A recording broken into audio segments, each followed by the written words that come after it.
आगामी निवडणुकांच्या दृष्टिकोनातनं भाजपनं आपली रणनीती आखायला सुरुवात केलेली आहे आणि त्याचाच एक भाग म्हणजे मुंबईमध्ये भाजपकडनं 5000 नमो वॉरियर्स तयार केले जातील। लोकसभेसाठी भाजपचे 5000 युवा कार्यकर्ते मैदानामध्ये उतरवले जातील।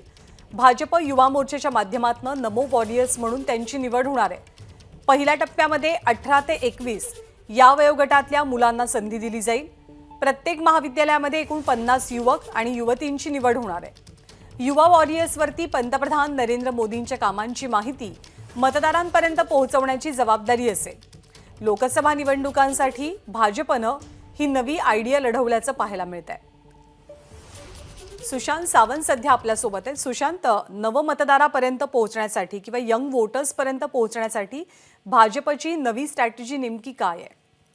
ज्ञानदा, याआधीच आपण जर बघितलं असेल तर नवीन मतदारांपर्यंत पोहोचण्यासाठी भाजपनं विविध ठिकाणी मतदार नोंदणी केली होती आणि त्यानंतर आता भाजप जे आहे ते मुंबईत 5000 नमो वॉरियर्स जे आहेत ते तयार करणार आहेत।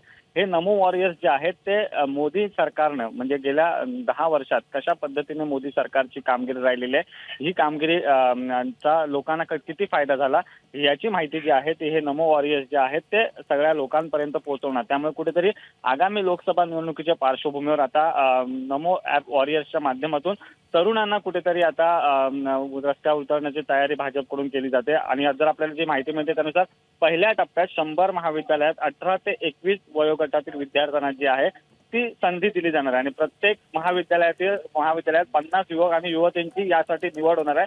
आणि विशेष म्हणजे ज्ञानदा, नमो वॉरियर्सला कामासाठी भाजप मानधनही देणार आहे। त्यामुळे आगामी लोकसभा निवडणुकीच्या पार्श्वभूमीवर भाजपकडून विविध उपक्रम हाती घेण्यात येत आहेत। एकीकडे ज्येष्ठांपर्यंत पोहोचण्याचा उपक्रम असेल, त्याचसोबत नवमतदारांपर्यंत पोहोचण्याचा उपक्रम असेल आणि आता नमो वॉरियर्स देखील भाजप नेमचं आहे। ज्ञानदा, धन्यवाद सुशांत या माहितीबद्दल।